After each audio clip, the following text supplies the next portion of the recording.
মাদক মামলায় একজনের পরিবর্তে অন্যজনের সাজা খাটার ঘটনায় যুবলীগ নেতা নাজমুল হাসানের বিরুদ্ধে শাহবাগ থানায় মামলা করতে সুপ্রিম কোর্টের রেজিস্ট্রার জেনারেলকে নির্দেশ দিয়েছে হাইকোর্ট। একই সাথে পিবিআইকে এই বিষয়ে তদন্তের নির্দেশ দিয়েছে আদালত। বিচারপতি আতাউর রহমানের একক বেঞ্চ এই আদেশ দেন। আরও জানাচ্ছেন হুমায়ুন চিশতি।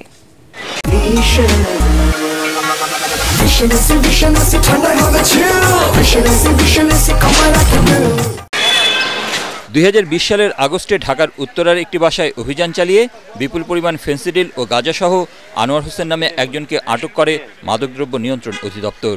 তবে পালিয়ে যান চক্রের মূল হোতা যুবলীগ নেতা নাজমুল হাসান।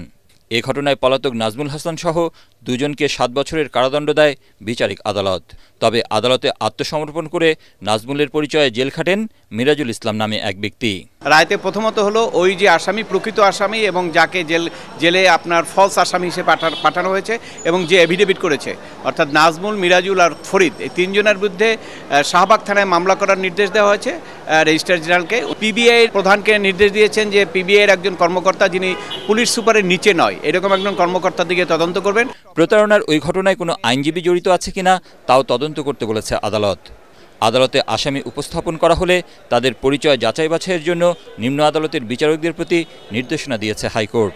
বিচারকদেরকে বলেছেন যে এই আসামি আত্মসমর্পণের তার যেন আইডি কার্ড, পাসপোর্ট অথবা আপনার বার্থ সার্টিফিকেট যে কোনো একটা দিয়ে যিনি তার পরিচয় নিশ্চিত হয়।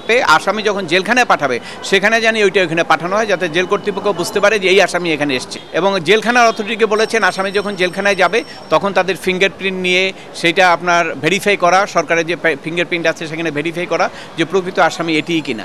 এর মাধ্যমে যেটা হবে যে ভবিষ্যতে এই ধরনের একজনের পরিবর্তে আরেকজনের জেল খাটতে পারবে না। আগামী 25 মে তদন্তের অগ্রগতি প্রতিবেদন জমা দিতে বলেছে হাইকোর্ট। হুমায়ুন চিশতি, এটিএন বাংলা, ঢাকা।